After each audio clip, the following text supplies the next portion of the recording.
ರೇಣುಕಾಚಾರ್ಯ ಮಹಾರಾಜ್ ಕಿ ಜೈ. ಮಾನವ ಧರ್ಮಕ್ಕೆ ಧರ್ಮದಿಂದಲೇ ವಿಶ್ವಕ್ಕೆ ಶಾಂತಿ. ವಂದೇ ವಂದೇ ವಂದೇ ಶಿವಸಾಂಬಜಯ ಪಾರ್ವತೀಶ್ವರ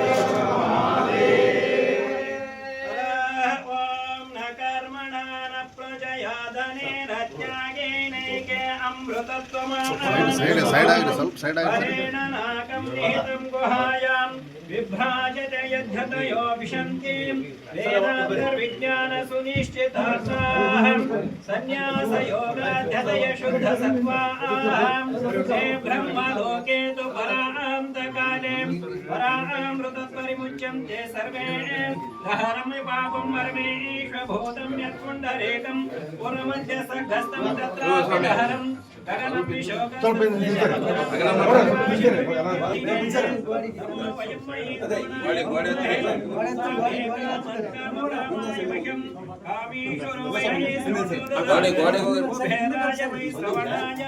ಮಹಾರಾಜಾಯ ನಮಃ.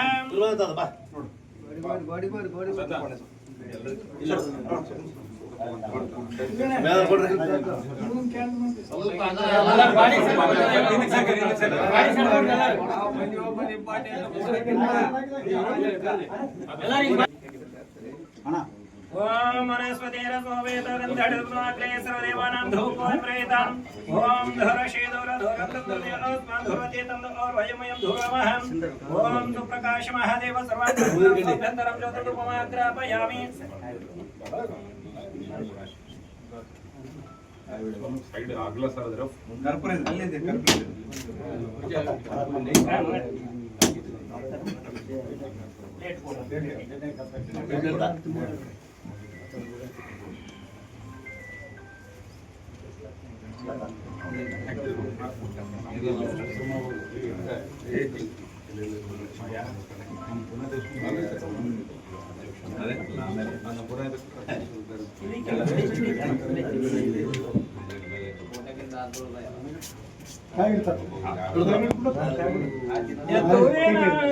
ಪರಮ ಜಗದ್ಗುರು ಪಂಚಾಚಾರ್ಯರಿಗೆ ಜಗದ್ಗುರು ರೇಣುಕಾಚಾರ್ಯರಿಗೆ ಯತೋವೇನಾರುತಿ ಪರಮ ಜಗದ್ಗುರು ಪಂಚಾಚಾರ್ಯರಿಗೆ ಜಗದ್ಗುರು ರೇಣುಕಾಚಾರ್ಯರಿಗೆ ಪಾವನ ಪರ ಶಿವ ಪಂಚಾಶಗಳೆಂದು ದಯಿಸಿ ಪರಮತವನ್ನು ಜಯಿಸಿ ಪರಿಪೂಜವೆನಿಸಿದ ಶಿವಮತವನ್ನು ನೆಲೆಗೊಳಿಸಿದ ಪೂಜರಿಗೆ ಜಗದ್ಗುರು ಪಂಚಾಚಾರ್ಯರಿಗೆ ಅಂಗಲಿಂಗಗಳ ತತ್ವವ ಬೋಧಿಸಿ ವಿರತಿ ಸಮೂಹಕ್ಕೆ ಲಿಂಗಾನಂದನೆ ಲಿಂಗದೊಳಗಿಯ ಮಹಿಮಾಶೀಲರಿಗೆ ಜಗದ್ಗುರು ಪಂಚಾಚಾರ್ಯರಿಗೆ ಪಾವನ ಪರತರ ಜಂಗಮರಿಗೆ ಗುರು ಸಾರ್ವಭೌಮರಾಗಿ ಶ್ರೀ ಈಶ್ವರ ಹೃದಯ ಕಮಲದೊಳು ಸರಿ ನೆಲೆಸಿರ ಪೂಜ್ಯರಿಗೆ ಜಯ ಮಂಗಲಂ ಜಯ ಪಾರ್ವತೀಶ್ವರ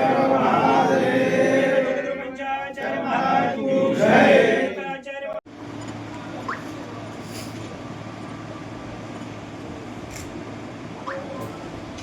ಹಿಂದೆ ನಮ್ಮ ಸಮಾಜದಲ್ಲಿ ಭಾರತ ದೇಶಾದ್ಯಂತ ಜಗದ್ಗುರು ರೇಣುಕಾಚಾರ್ಯರ ಜಯಂತಿ ಮತ್ತು ವಿವಾಹೋತ್ಸವವನ್ನು ಆಚರಿಸಿಕೊಂಡು ರೇಣುಕಾಚಾರ್ಯರು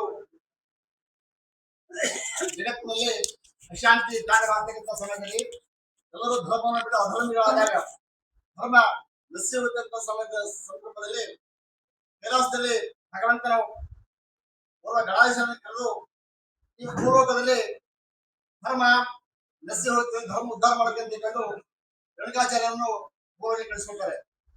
ದೇಶದ ಧರ್ಮ ಸಮಾಜವನ್ನು ಉದ್ಧಾರ ಮಾಡಬೇಕು, ಜನರಿಗೆ ಸಂಸ್ಕಾರ ನೀಡಬೇಕಂತ ಕಂಡು ಆಜ್ಞಾಪನೆ ಮಾಡಿದಾಗ ತೆಲಂಗಾಣದ ಕೊಂಡ್ಲಪಾಕಿ ಅಂದ್ರೆ ಕಲಿಪಾಕಿ ಕ್ಷೇತ್ರದಲ್ಲಿ ಸೋಮೇಶ್ವರ ಲಿಂಗದಿಂದ ಉದ್ಭವವಾಗಿ ಬಂದು 14 ವರ್ಷಗಳ ಕಾಲ ಬಾಳ್ತಾರೆ ಭೂಲೋಕದಲ್ಲಿ. 7 ವರ್ಷ ಅದೃಶ್ಯವಾಗಿಯೂ 7 ವರ್ಷ ದೃಶ್ಯವಾಗಿ ಆ ಜಗತ್ತುಗಳು ತಮ್ಮ ತಪಶಕ್ತಿಯ ಬಲದಿಂದ ಯೋಗದ ಬಲದಿಂದ ಆಕಾಶ ಮಾರ್ಗದಲ್ಲಿ ಜಗತ್ತನ್ನು ಸಂಚಾರ ಮಾಡಿ ಧರ್ಮ ಉದ್ಧಾರ ಮಾಡಿಕೊಂಡಿದ್ದಾರೆ. ಪ್ರಪ್ರಥಮವಾಗಿ ಈ ಒಂದು ಭೂಲೋಕದಲ್ಲಿ ಧರ್ಮ ಸಂಸ್ಥಾಪನೆ ಮಾಡಿ ನಿರುಷ ಧರ್ಮದ ಖ್ಯಾತಿಯನ್ನು ವಹಿಸಿದವರು ನಮ್ಮ ಜಗದ್ಗುರು ರೇಣುಕಾಚಾರ್ಯರು. ಅದೇ ಪ್ರಕಾರವಾಗಿ ತ್ರೇತಾಯುಗದಲ್ಲಿ ಜಗದ್ಗುರು ರೇಣುಕಾಚಾರ್ಯರು ಅಸ್ಪೃಶ್ಯತಾ ನಿವಾರಣೆ ಮಾಡ್ತಾರೆ. ಅನೇಕ ಲಿಂಗವಿಲ್ಲದವರಿಗೆ ಲಿಂಗಧಾರಣ ಮಾಡ್ತಾರೆ. ಅಗಸ್ತ್ಯ ಮನೆ ಮದ ಮಾಡಿಕೊಂಡು ಧರೀಚ ಕಶ್ಯಪ ಸೂರಾಸ ಮಹಾಮನಿಗೆ ಅನೇಕ ರಾಜರಿಗೆ ಅನೇಕರಿಗೆ ಇಷ್ಟಲಿಂಗ ಧಾರಣೆಯನ್ನು ಮಾಡ್ತಾರೆ. ಯಾರು? ನಮ್ಮ ತ್ರೇತಾಯುಗದಲ್ಲಿ ಜಗದ್ಗುರು ರೇಣುಕಾಚಾರ್ಯರು. ಅದೇ ಪ್ರಕಾರವಾಗಿ ಸ್ತ್ರೀ ಸ್ವಾತಂತ್ರ್ಯ ಸಹಿತವಾಗಿ ಅವರು ತಂದುಕೊಡ್ತಾರೆ. ಹಿಂದೆ ಹೆಣ್ಣು ಮಕ್ಕಳಿಗೆ ಸ್ವತಂತ್ರ ಇರ್ತಾರೆ. ಹೆಣ್ಣು ಮಕ್ಕಳು ಹೆಣ್ಣು ರಾಕ್ಷಸಿ ಅಲ್ಲ, ಸಾಕ್ಷಾತ್ ಕಪಿಲಸಿದ್ಧ ಮಲ್ಲಿಕಾರ್ಜುನ ಅಕ್ಕಮಾದ ಹೇಳಿದ ಪ್ರಕಾರ ಎಲ್ಲಿ ನೋಡ್ರಿ ಹೆಣ್ಣು ಮಕ್ಕಳಿಗೆ ಗೌರವ ಕೊಡ್ತಾರ. ಎತ್ತಂತೂ ನಾರು ಬಿಡಿದೆ ಕತ್ತಂತ ನಮಿತ. ಎಲ್ಲಿ ಯಾವ ದೇಶದಲ್ಲಿ ಯಾವ ಮನೆಯಲ್ಲಿ ಹೆಣ್ಣು ಮಕ್ಕಳಿಗೆ ಗೌರವ ಕೊಡ್ತಾರ ಆ ಮನೆಯಲ್ಲಿ ದೇವವಾಸ ಇರ್ತಾರೆ. ಆ ಕಾರಣ ಹೆಣ್ಣು ಮಕ್ಕಳು ದೇವದಾಸ್ವರೂಪ ತಿಳ್ಕೊಂಡು ಜಗದ್ಗುರವರು ಕುಮಾರಿ, ರಾಮೇಶ್ವರಿ, ಭುವನೇಶ್ವರಿ, ಗಾಯತ್ರಿ, ಶ್ರೀದೇವಿ, ಭುವನೇಶ್ವರಿ ಈ ಪ್ರಕಾರವಾಗಿ ಹಲವಾರು ಹೆಣ್ಣು ಮಕ್ಕಳಿಗೆ ಲಿಂಗಧಾರಣೆ ಮಾಡಿ ತಮ್ಮ ತಪಸ್ಸಿಗೆ ಬಲವನ್ನು ತುಂಬಿ ಭೂಲೋಕದಲ್ಲಿ ಧರ್ಮೋದ್ಧಾರ ಮಾಡ್ಲಿಕ್ಕೆ ಆಜ್ಞಾನ ಮಾಡ್ತಾರೆ. ಅದೇ ಪ್ರಕಾರವಾಗಿ ಉದ್ಯೋಗ ಕ್ರಾಂತಿ ಮಾಡ್ತಾರೆ. ಪ್ರತಿಯೊಬ್ಬರು ಉದ್ಯೋಗವಂತರಾಗಬೇಕು. ಉದ್ಯೋಗಂ ಪುರುಷ ಲಕ್ಷಣ ತಿಳ್ಕೊಂಡು ಹಿಂದಿನ ಕಾಲದಲ್ಲಿ ಎಲ್ಲರೂ ಕಾಯಕ ಮಾಡೋದಕ್ಕೆ ತಿಳ್ಕೊಂಡು ಕಾಯಕ ಮಾಡ್ತಾರೆ. ಅದೇ ಪ್ರಕಾರವಾಗಿ ಅನೇಕರಿಗೆ ಶ್ರೀಲಂಕಾದಲ್ಲಿ ಒಂದು ವಿಭೀಷಣನ ಒಂದು ಕೋರಿಕೆ ಮೇರೆಗೆ 6 ಲಕ್ಷ ಶಿವಲಿಂಗ ಸ್ಥಾಪನೆ ಮಾಡ್ತಾರೆ. ಹೀಗೆ ಅವರು ಧಾರ್ಮಿಕ, ಸಾಹಿತ್ಯ, ಶೈಕ್ಷಣಿಕ ಕ್ಷೇತ್ರದಲ್ಲಿ ತಮ್ಮದೇ ಛಾಪನ್ನು ಮೂಡಿಸುತ್ತಾರೆ. ಚಿಕ್ಕಮಗಳೂರಿನ ಮಲೆಹೊನ್ನೂರಿನ ಒಂದು ಮಲಯಾಚಲದಲ್ಲಿ ಬಂದವರು ರಂಭಾಪುರಿ ಪೀಠ ಸ್ಥಾಪನೆ ಮಾಡ್ತಾರೆ. ಪಂಚಪೀಠದಲ್ಲಿ ಮಲೆ ಪೀಠ, ರಂಭಾಪುರಿ ಪೀಠ. ಅಲ್ಲಿ ರಂಭಾಪುರಿ ಸ್ಥಾಪನೆ ಮಾಡಿ ಅಲ್ಲಿ ಅನೇಕ ಈ ಭಾಗದಲ್ಲಿ ಸಾಹಿತ್ಯ, ಸಂಸ್ಕೃತಿ, ಅನೇಕ ಧರ್ಮ ವಿಚಾರ ಮಾಡ್ತಾರೆ. ಈ ಪ್ರಕಾರವಾಗಿ ಅವರು 1400 ವರ್ಷ ಪ್ರಾಯ ಕಾಲ ಯುಗಮಾನೋತ್ಸವ ಮಾಡ್ತಾರೆ. 10 ವರ್ಷ ದಶಮಾನೋತ್ಸವ, 25 ವರ್ಷ ರಜತ ಮಹೋತ್ಸವ, ಸುವರ್ಣ ಮಹೋತ್ಸವ, 50 ವರ್ಷ ರಜತಮಹೋತ್ಸವ, 75 ವರ್ಷ ವಜ್ರ ಮಹೋತ್ಸವ, 100 ವರ್ಷ ಶತಮಾನೋತ್ಸವ. ಆದರೆ ರೇಣುಕಾಚಾರ್ಯರು ಸಹಸ್ರಾರು ವರ್ಷಗಳ ಕಾಲ ಯುಗಮಾನೋತ್ಸವ ಮಾಡ್ತಾರೆ. ಯುಗಪುರುಷರು ಅಂತ ಒಂದು ರೇಣುಕಾಚಾರ್ಯರ ಜಯಂತಿ ಈ ದಿವಸ ಸರ್ಕಾರ ಆಚರಣೆ ಇತ್ತೀಚೆಗೆ ಆಚರಿಸ್ತಾರೆ. ಅದಕ್ಕಿಂತ ಪೂರ್ವದಲ್ಲಿ ಅನೇಕ ಮಠ ಮಂದಿರಗಳಲ್ಲಿ ಮನೆಗಳಲ್ಲಿ ಭಕ್ತರು ಭಕ್ತಿಪೂರ್ವಕವಾಗಿ ಗೌರವವಾಗಿ ಜಯಂತಿ ಆಚರಣೆ ಮಾಡ್ತಾರೆ. ಅದೇ ಪ್ರಕಾರವಾದ ಆಚರಣೆ ಅನುಕರಣೀಯವಾಗಿದ್ದು ಅವರ ಒಂದು ಶಿವತ್ವವನ್ನು ವಿಧಾನಸಿಕಾಮಣಿಯ ಘೋಷಿಸಿದ ಅಗಸ್ತ್ಯ ಮಹರ್ಷಿಗಳಿಗೆ ಈ ಪ್ರಕಾರ ನಾವು ಸಹಿತವಾಗಿ ಅವರಿಗೆ ಸಮಾಜದಲ್ಲಿ ಗೌರವ ಕೊಡ್ತಾ ಬೈತಾರೆ. ಈ ದಿವಸ ನಮ್ಮ ಮಾನವ ನಮ್ಮ ತಹಶೀಲ್ದಾರ್ ಸಾಹೇಬರು ಜಯಂತಿ ಆಚರಣೆ ಮಾಡಿ ಸಮಾಜದ ಮುಖಂಡರಿಗೆ ಒಂದು ಗೌರವವನ್ನು ಸನ್ಮಾನ ಮಾಡ್ತಾರೆ. ಅವರಿಗೆ ನಾವು ಸಮಾಜದಿಂದ ಮುಂದುವರಿಸ್ತೇವೆ. ಮಾನವ ಧರ್ಮಕ್ಕೆ ಜಯವಾಗಲಿ, ಧರ್ಮದಿಂದಲೇ ವಿಶ್ವಕ್ಕೆ ಶಾಂತಿ ಅಂತಕ್ಕಂಥ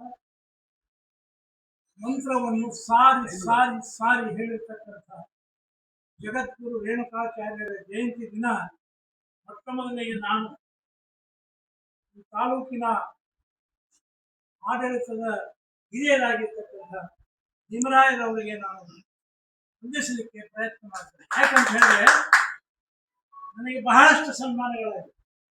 ಈಗ ಒಂದು ಎಣಿಸಿದ್ರೆ 3000 ಶಾಲುಗಳು ಆಗ್ಬೋದು. ಆದರೆ ಇವತ್ತೇನು ಶಾಲು ಬಿದ್ದಿದೆ ನನಗೆ, ಆ 3000 ಶಾಲೆಗಿಂತಲೂ ಬಹಳ ದೊಡ್ಡದು ಅಂತಕ್ಕಂಥದ್ದು. ಈ ಕಾರ್ಯಕ್ರಮಕ್ಕೆ ಶ್ರೀಧರ ಸ್ವಾಮಿಗಳು 4-6 ದಿನಗಳು, ಶಿವಯ್ಯ ತಾತನವರು ಮಿಲಿಟರಿ ಅವರು 4-6 ದಿನಗಳು, ನಿನ್ನೆ ಅಂತೂ ಬಹಳ ಕಠಿಣವಾಗಿ ಕಿಡಿಗಣೆ ತಾತ ಮತ್ತು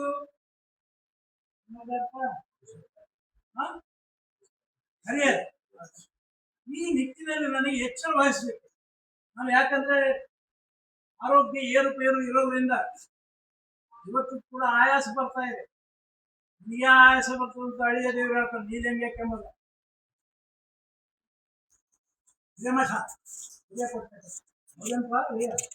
ಅಂತಹ ನಿಟ್ಟಿನಲ್ಲಿ ನನಗೆ ನೀವೆಲ್ಲರೂ ಎಚ್ಚರ ವಹಿಸಿ ಇವತ್ತು ವೀರಭದ್ರಯ್ಯ ತಾತನವರ ಮನೆಯಲ್ಲಿ ಪ್ರಸಾದ ಇದೆ ಅಂದಾಕ್ಷಣಕ್ಕೆ ನಾವು ಮನೆಗೆ ಹೋಗಲೇಬೇಕೆಂದು ಅನಿಸ್ತದೆ. ಇಂತಹ ಒಬ್ಬ ಯುಗ ಪುರುಷ ಏನು ಜಯಂತಿ ಇದೆ 2020ರಲ್ಲಿ ಬೊಮ್ಮಾಯಿ ಅವರ ಒಂದು ಆಧಿಪತ್ಯದಲ್ಲಿ ಈಗಾಗಲೇ ಬಹಳಷ್ಟು ಶರಣರ ವಿಚಾರ ಮಂಥನದ ಹೆಗ್ಗುರುತಿನ ಕಿಡಿಗಣೆಯ ತಾತನವರು ಬಹಳಷ್ಟು ಹೇಳಿದ್ದಾರೆ. ನನಗೆ ಬಹಳ ಶ್ರಮ ಕಡಿಮೆ. ಆದರೂ ಕೂಡ ಕೊಲ್ಲಿಪಾಟಿ ಅನ್ನುವುದು ಆಂಧ್ರದಲ್ಲಿದೆ. ಕೊಲ್ಲಿಪಾಟಿ ಎನ್ನುವುದು ಆಂಧ್ರದಲ್ಲಿದೆ. ಈ ಆಂಧ್ರದಲ್ಲಿರ್ತಕ್ಕಂಥ ಕೊಲ್ಲಿಪಾಕಿಯಲ್ಲಿ ನಮ್ಮ ನಿಮ್ಮಂತೆ ಜನಿಸಿದರೆ ಅನ್ನುವ ಪ್ರಶ್ನೆ ಇಲ್ಲ, ನಿಜವಾಗಿಯೂ ಇಲ್ಲ. ಬಹಳಷ್ಟು ಜನ ವಿಮರ್ಶೆ ಮಾಡಬಹುದು, ಆ ವಿಮರ್ಶೆಗೆ ಉತ್ತರಗಳಿವೆ, ಅದಕ್ಕೆ ನಾನು ಹೋಗೋದಿಲ್ಲ. ಅಲ್ಲಿ ಸ್ವಯಂಭು ಲಿಂಗದಲ್ಲಿ, ಸೋಮಶೇಖರ ಲಿಂಗದಲ್ಲಿ, ಸ್ವಲ್ಪ ತಪ್ಪಿರ್ಬೋದು, ಸೋಮಶೇಖರ ಲಿಂಗದಲ್ಲಿ ಉದ್ಭವವಾಗಿರ್ತಕ್ಕಂಥ ಮಹಾನ್ ಪುರುಷನೇ ಜಗದ್ಗುರು ರೇಣುಕಾಚಾರ್ಯರು. ಅಲ್ಲಿ ಉದ್ಭವ ಆದ ಮೇಲೆ ಸುಮಾರು 700-800 ವರ್ಷಗಳವರೆಗೆ ತಪಸ್ಸು, ನಂತರದಲ್ಲಿ ಲೋಕ ಸಂಚಾರ ಅವರು ಮಾಡಿದ್ದೇನು 8ನೇ ಶತಮಾನದಲ್ಲಿ. ಇವತ್ತಿಗೆ 13 ಶತಮಾನಗಳ ಹಿಂದೆ ಸಂವಿಧಾನ ಏನಾಗಿದೆ, ಇವತ್ತು ಭಾರತದ ಸಂವಿಧಾನವನ್ನು 8ನೇ ಶತಮಾನದಲ್ಲಿ, ಸಿದ್ದರಾಮಯ್ಯ ನೀವು ಬರ್ಕೋಬೇಕು, 8ನೇ ಶತಮಾನದಲ್ಲಿ ಬಹಳ ಅತ್ಯುನ್ನತ ಮಟ್ಟದಲ್ಲಿ ಸಂವಿಧಾನವನ್ನು ಬರೆದಂತಹ ಮಹಾಪುರುಷ ಜಗದ್ಗುರು ರೇಣುಕಾಚಾರ್ಯ. ಇದಕ್ಕೆ ಯಾರನ್ನು ನಿಮಿತ್ತವಾಗಿ ತೆಗೆದುಕೊಂಡ್ರು? ಹಾಗಾದ್ರೆ ಅವರು ಯಾರನ್ನು ನಿಮಿತ್ತವಾಗಿ ತೆಗೆದುಕೊಂಡ್ರು? ಅಗಸ್ತ್ಯ ಮಹಾಮುನಿಯನ್ನ ನಿಮಿತ್ತವಾಗಿ ತೆಗೆದುಕೊಂಡ್ರು. ನಮಗೆ ಲೀಡರೇಟರ್ ತಗೊಳ್ಳಿಲ್ಲ, ಪತ್ತು ಅಗಸ್ತ್ಯ ಮಹಾಮುನಿಗಳನ್ನ ಲೀಡರೇಟರ್ ಆಗಿ ತೆಗೆದುಕೊಂಡು ಅವರು ಹೇಳಿದ ಹಾಗೆ ಬರೆದಿರುವಂತ ಸದ್ಗ್ರಂಥವೇ ಸಿದ್ಧಾಂತ ಶಿಖರ. ಮೊಟ್ಟ ಮೊದಲನೆಯ ಗ್ರಂಥ.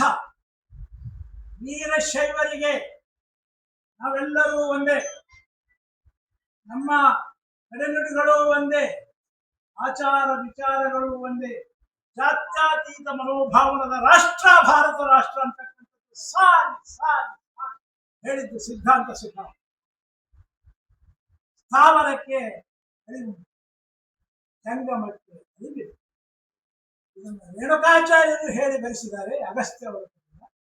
ನಂತರದಲ್ಲಿ 12ನೇ ಶತಮಾನದಲ್ಲಿ ಅದನ್ನೇ ಬಸವಣ್ಣನವರು ಬರೆಸಿದ್ದಾರೆ.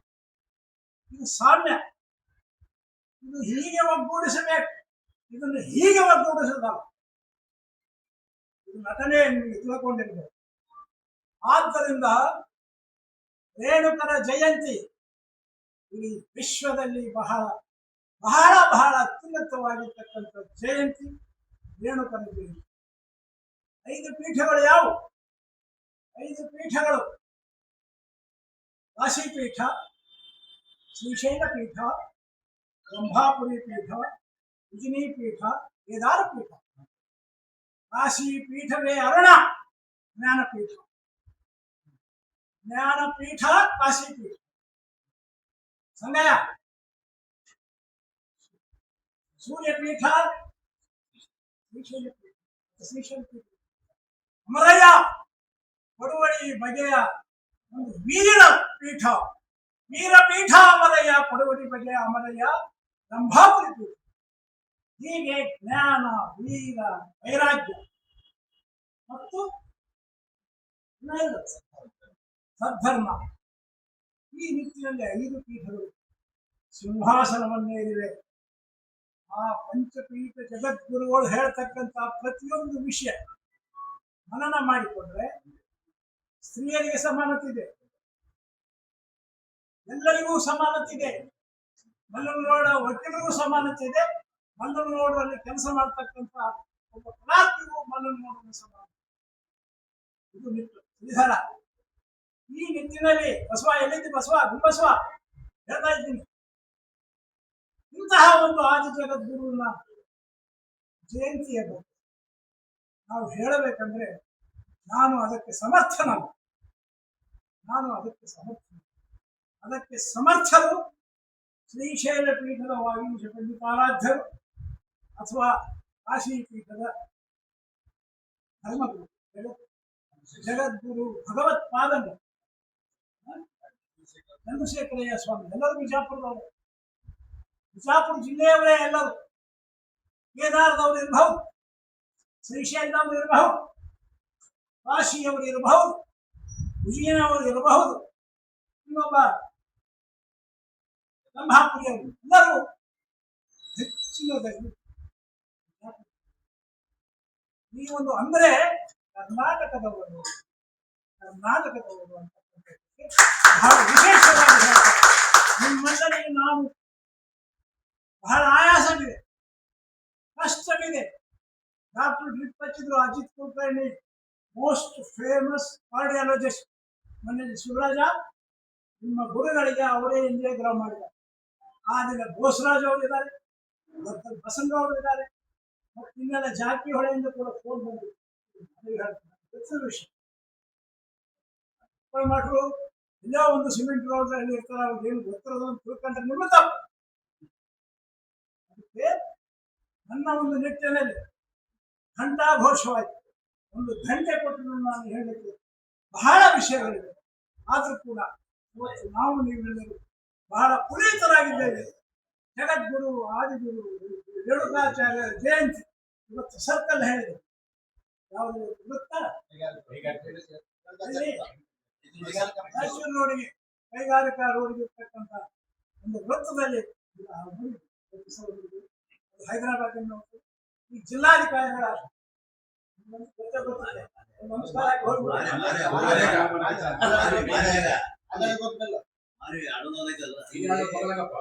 ಮತ್ತು ಈಗ ಕೊನೆಯದಾಗಿ ಅಧ್ಯಕ್ಷೀಯ ಭಾಷಣವನ್ನು ಮಾನ್ಯ ತಹಸೀಲ್ದಾರರು ಮಾಡಬೇಕಾಗಿದ್ದೀವಿ. ನಮಸ್ಕಾರ. ನಮಸ್ತೆ. ಬಂದಿರತಕ್ಕಂಥ ನಮ್ಮ ತಾಲೂಕಿನ ಹಿರಿಯರಿಗೆ ವಂದಿಸುತ್ತಾ ಕಾರ್ಯಕ್ರಮದಲ್ಲಿ ಭಾಜನರಾಗಿರುವ ತಮ್ಮೆಲ್ಲರಿಗೂ ಕೂಡ ಒಂದು ಮತ್ತೊಮ್ಮೆ ಕಾರ್ಯಕ್ರಮಕ್ಕೆ ಆತ್ಮೀಯವಾದ ಸ್ವಾಗತವನ್ನು ಕೋರುತ್ತಾ, ಆತ್ಮೀಯ ಪತ್ರಕರ್ತರಿದ್ದೀರಿ, ಹಿರಿಯರಿದ್ದೀರಿ, ಎಲ್ಲ ಸಮಾಜದವರು ಕೂಡ ಇದ್ದೀರಿ. ತಮ್ಮೆಲ್ಲರಿಗೂ ಜಗದ್ಗುರು ರೇಣುಕಾಚಾರ್ಯ ಜಯಂತಿಯ ಶುಭಾಶಯಗಳನ್ನು ಈ ಸಂದರ್ಭದಲ್ಲಿ ತಿಳಿಸುತ್ತಾ, ಪ್ರತಿ ಜಯಂತಿಯನ್ನು ಪ್ರತಿ ಶರಣರದಾಗಲಿ ಆತ್ಮರದಾಗಲಿ ಮಾಡ್ತಾ ಇದ್ವಿ. ಈಗ ಸದ್ಗುರು ರೇಣುಕಾಚಾರ್ಯರ ಬಗ್ಗೆ ಹಿರಿಯರು ಮಾತಾಡಿದ ಮೇಲೆ ಸಬ್ಜೆಕ್ಟ್ ಉಳಿದಿಲ್ಲ. ಯಾಕಂದ್ರೆ ನಾವು MA ಕನ್ನಡ ಗಂಗೋತ್ರಿಯಲ್ಲಿ ಓದಬೇಕಾದ್ರೂ ಕೂಡ ನಾವು ಸಿದ್ಧಾಂತ ಶಿರೋಮಣಿ ಬಗ್ಗೆ ನಾವು ನಮ್ಮ ಪ್ರೊಫೆಸರ್ಗಳೆಲ್ಲ ಡಿಸ್ಕಷನ್ಗೆಲ್ಲ ಇಡ್ತಾ ಇದ್ದೀವಿ. ಯಾಕಂದ್ರೆ ನಂದು ಕೀರ್ತನ ಸಾಹಿತ್ಯ, ವಚನ ಸಾಹಿತ್ಯ, ತತ್ವಪದ, ಜಾನಪದ, ನಾನು ಕನ್ನಡ ಲಿಟ್ರೇಚರ್ ಸಿದ್ಧಾಂತ ಶಿರೋಮಣಿಯಲ್ಲಿ ನಮಗೆ ಅಲ್ಲಿ ಓದ್ಬೇಕಾಗಿತ್ತಂದ್ರೆ ಪ್ರತಿಯೊಂದು ಸಬ್ಜೆಕ್ಟ್ ಬಗ್ಗೆ ನಮಗೆ ಡಿಸ್ಕಷನ್ ಮಾಡ್ತಿದ್ವಿ. ನನ್ನ ಬ್ಯಾಕ್ಗ್ರೌಂಡು ಕನ್ನಡ ಲಿಟ್ರೇಚರ್ ಬಂದಿರೋದ್ರಿಂದ ಗುರು, ಲಿಂಗ, ಜಂಗಮ, ಪಾದೋದಕ, ವಿಭೂತಿ, ಮಂತ್ರ, ರುದ್ರಾಕ್ಷಿ ಬಗ್ಗೆ ಪ್ರತಿಯೊಂದ್ರ ಬಗ್ಗೆನೇ ಅದರ ಕಲ್ಪನೆ ಇದೆ, ಅರಿವಿದೆ. ಹೀಗಾಗಿ ಷಟ್ ಸ್ಥಳಗಳ ಬಗ್ಗೆ ಅಂದ್ರೆ ಏನು, ಅರಿಷಡ್ ವರ್ಗಗಳಂದ್ರೆ ಏನು, ನಾನು ಮೊದಲು ಈ ತಹಸೀಲ್ದಾರ್ ಏನೋ ಅಂದ್ರೆ KS ಅನ್ನೋದು ಅವಶ್ಯಕತೆಗಾಗಿ ನನ್ನ ಉದ್ದೇಶ, ನನ್ನ ತತ್ವಶಾಸ್ತ್ರದಲ್ಲಿ ಇನ್ನೂ ಸ್ಟಡಿ ಮಾಡ್ಬೇಕನ್ನೋ ಉದ್ದೇಶ ಇಟ್ಕೊಂಡಿದ್ದೆ. ಸೊ ಆ ಸಂದರ್ಭದಲ್ಲಿ ಈಗಾಗಲಿ ನನಗೆ ಯಾವುದೇ ಶರಣರ ಹಿನ್ನೆಲೆ ಆಗಲಿ, ವಚನ ಆಗಲಿ, ಕೀರ್ತನೆ ಆಗಲಿ ಅದು ಬೇಗ ಅಟ್ರಾಕ್ಟ್ ಆಗುತ್ತೆ. ಸೊ ಆ ಒಂದು ಅಟ್ರಾಕ್ಟ್ ಅನ್ನ, ನನ್ನ ಅಧ್ಯಯನವನ್ನ ಪ್ರತಿ ಜಯಂತಿ ಸಂದರ್ಭದಲ್ಲಿ ಹೇಳ್ತೇನೆ. ಸರ್ಕಾರ ಯಾವುದೇ ಒಂದು ಜಯಂತಿ ಮಾಡ್ಬೇಕಾಗಿತ್ತಂದ್ರೆ ಅದು ಉದ್ದೇಶ ಇರುತ್ತೆ. ಮೇನ್ ಉದ್ದೇಶ ಏನಂದ್ರೆ ಸಮಾಜವನ್ನ ಒಗ್ಗೂಡಿಸುವುದು, ಸಮಾಜನ ಒಗ್ಗೂಡಿಸಿ ಮುಂದೆ ಸಾಗಿಸುವುದು ಆಗಿರುತ್ತೆ. ಸೊ ಆ ನಿಟ್ಟಿನಲ್ಲೇ ಪ್ರತಿಯೊಂದು ಜಯಂತಿಯನ್ನ ಆಚರಣೆ ಮಾಡ್ತಾ ಇರ್ತಾರೆ. ಹೀಗಾಗಿ ಮಾನವ ಧರ್ಮಕ್ಕೆ ಜಯವಾಗಲಿ ಅನ್ನೋ ಉದ್ದೇಶನೇ ರೇಣುಕಾಚಾರ್ಯರ ಜಯಂತಿ ಮೂಲ ಉದ್ದೇಶ. ಇದನ್ನೇ ಕುವೆಂಪುರವರು ಹೇಳಿದ್ರೆ ಮನುಷ್ಯ ಪಥ ವಿಶ್ವಪಥ ಅಂತ ಹೇಳ್ತಾ ಇದ್ದಾರೆ. ಮನುಜ ಮತ ವಿಶ್ವಪಥ ಅಂತ ಕುವೆಂಪು ಅವರು.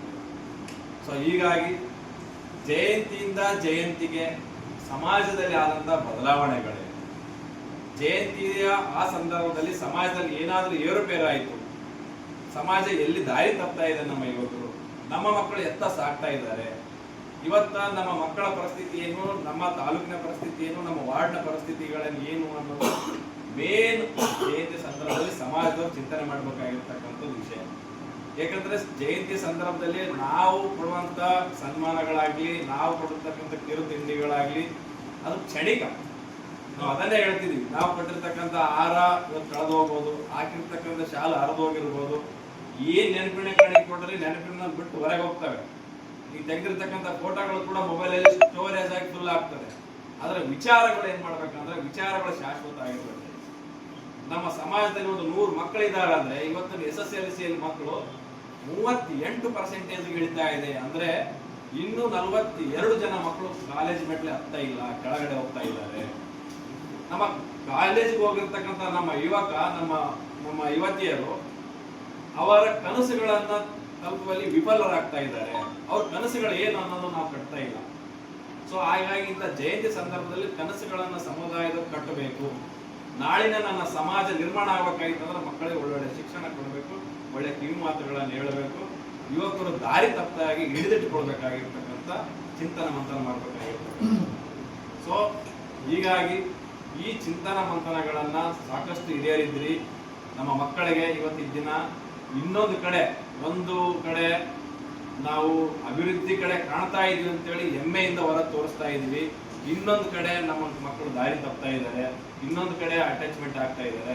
ಇವುಗಳ ಬಗ್ಗೆ ಕೂಲಂಕುಷವಾಗಿ ಪರಿಶೀಲನೆ ಮಾಡಿ ನಮ್ಮ ಮನೆಯ ಶುದ್ಧೀಕರಣ ಮಾಡಿ, ಆನಂತರ ವಾರ್ಡು, ಪಕ್ಕದ ಮನೆ ಎಲ್ಲವನ್ನ ನಾವು ನೀಟಾಗಿ ಇಟ್ಕೊಂಡ್ರೆ ಇವತ್ತು ನಾವೇನು largest economic country of India ಅಂತ ಏನು ಕರಿತೀವಲ್ಲ, ಅದನ್ನು ನಿಜವಾಗ್ಲೂ ಅವಾಗ ಅಭಿವೃದ್ಧಿ ಕಾಣ್ತದೆ. ಹೀಗಾಗಿ ಎಲ್ಲರೂ ತಮ್ಮ ಮಕ್ಕಳಿಗೆ ಈ ದಿನಗಳಲ್ಲಿ ಎಕ್ಸಾಮ್ ಬರ್ತಾ ಇದೆ. ಈಗ ಇವತ್ತು ಮೊರಾರ್ಜಿ ವಸತಿ ಶಾಲೆ ಇದೆ, ನಾಳೆ PUC ಎಕ್ಸಾಮ್ ಇದೆ, ಮತ್ತೆ 18 ನಂತರ SSLC ಎಕ್ಸಾಮ್ಗಳಿವೆ. ಸಾಧ್ಯವಾದಷ್ಟು ಮಟ್ಟಿಗೆ ನಿಮ್ಮ ಊರುಗಳಲ್ಲಿ, ನಿಮ್ಮ ಮನೆಗಳಲ್ಲಿ ಮಕ್ಕಳಿಗೆ ಓದಲು ಮತ್ತೆ ಪ್ರೇರಣೆ ನೀಡ್ರಿ. ಪಕ್ಕದ ಮನೆಯವರು ಕೂಡ ಪ್ರೋತ್ಸಾಹ ನೀಡ್ರಿ. ಯಾಕಂದ್ರೆ ಒಂದು ಸಾರಿ ಶಿಕ್ಷಣಕ್ಕೆ ಏನಾದರೂ ನಾವು ಮಹತ್ವ ಕೊಟ್ಟಿದ್ದೆ ಆದರೆ ಎದೆಗೆ ಬಿದ್ದಿರ್ತಕ್ಕಂಥ ಅಕ್ಷರ ಮತ್ತು ಭೂಮಿಗೆ ಬಿದ್ದಿರ್ತಕ್ಕಂಥ ಬೀಜ ಎಂದೂ ಸುಳ್ಳಾಗಲ್ಲ. ಒಂದಲ್ಲ ಒಂದಿನ ಫಲ ಕೊಟ್ಟೆ ಕೊಡ್ತಾ ನಮ್ಮ ಉದ್ದೇಶ ಇಟ್ಕೊಂಡಿದ್ದೀವಿ. ಸಾಧ್ಯವಾದ ಮಟ್ಟಿಗೆ ನಮ್ಮ ತಾಲೂಕಿನಲ್ಲಿ ಬಾಲ್ಯವಿವಾಹಗಳ ಸಂಖ್ಯೆ ಆಗ್ತದೆ.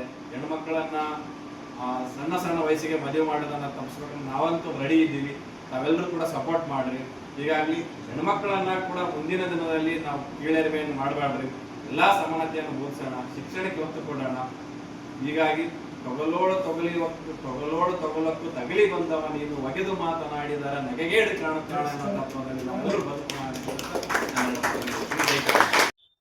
ನಾಡಿನ ಸಮಸ್ತ ಜನತೆಗೆ ಜಗದ್ಗುರು ಶ್ರೀ ರೇಣುಕಾಚಾರ್ಯರ ಜಯಂತಿಯ ಶುಭಾಶಯಗಳನ್ನು ಹೇಳುತ್ತೇನೆ.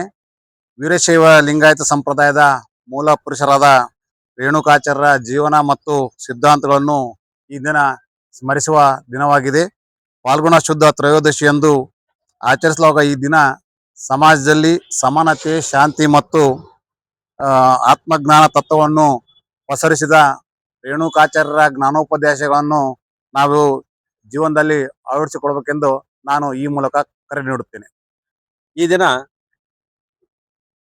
ಶ್ರೀ ಜಗದ್ಗುರು ರೇಣುಕಾಚಾರ್ಯ ಅವರ ಜಯಂತಿ ಅಂಗವಾಗಿ ಮಾನ್ವಿ ತಾಲೂಕಿನ ಆಡಳಿತ ವತಿಯಿಂದ ಈ ಒಂದು ಕಾರ್ಯಕ್ರಮವನ್ನು ನಂಬಿಕೊಂಡಿದ್ದು, ಜಗದ್ಗುರು ಶ್ರೀ ರೇಣುಕಾಚಾರ್ಯರು ಪಂಚ ಪೀಠಾಧೀಶ್ವರಗಳಲ್ಲಿ ಒಂದು ರಂಭಾಪುರಿ ಮಠದ ಒಂದು ಸಂಸ್ಥಾಪಕರು. ಅದೇ ರೀತಿಯಾಗಿ ವೀರಶೈವ ಧರ್ಮ ಸಂಸ್ಥಾಪಕರಾಗಿ ಅವರು ತೆಲಂಗಾಣದ ನಿಜಾಮಾಬಾದ ಕೊಲ್ಲಿಪಾಡಿ ಅನ್ನುವಂಥ ಒಂದು ಪ್ರದೇಶದ ಸೋಮೇಶ್ವರ ಲಿಂಗದಿಂದ ಉದ್ಭವವಾಗಿ ಇಡೀ ಮನುಕುಲದ ಒಳಿತಿಗಾಗಿ ಅವರು ತಮ್ಮ ಸಿದ್ಧಾಂತವನ್ನ ಸಾರಿ ಮಾನವ ಜನತೆಗೆ ಒಂದು ಉದ್ಧಾರಕ್ಕಾಗಿ ಜನಿಸಿದ ಅವತಾರ ಪುರುಷರಾಗಿದ್ದಾರೆ.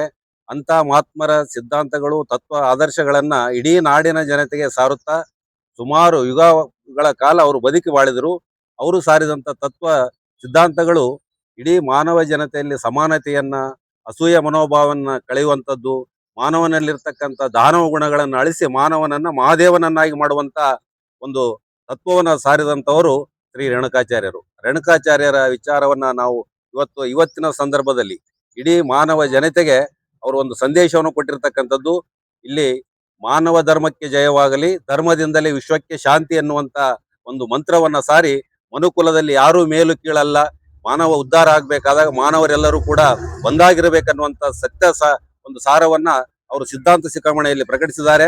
ಅಂತ ಮಹಾತ್ಮರ ತತ್ವಾದರ್ಶಗಳು ಇಂದಿನ ಕಾಲಕ್ಕೆ ಬಹಳ ಅತ್ಯಗತ್ಯವಾಗಿ ಬೇಕನ್ನುವಂತ ನಿಟ್ಟಿನಲ್ಲಿ ಅವರ ಜಯಂತಿಯನ್ನ ನಮ್ಮ ಸಮಾಜದ ಎಲ್ಲಾ ಬಾಂಧವರು ಸೇರಿ ಅವರ ತತ್ವಾದರ್ಶಗಳನ್ನ ಪಾಲಿಸುತ್ತಾ ಮುಂದಿನ ದಿನಗಳಲ್ಲಿ ಈ ಒಂದು ವೀರಶೈವ ಧರ್ಮದ ಮೂಲಕ ಇಡೀ ವಿಶ್ವವೇ ಶಾಂತಿಯನ್ನು ಕಾಣುವಂತಾಗಲಿ ಅನ್ನುವಂಥ ದೃಷ್ಟಿಯಿಂದ ನಾವೆಲ್ಲರೂ ಕೂಡ ನಮ್ಮ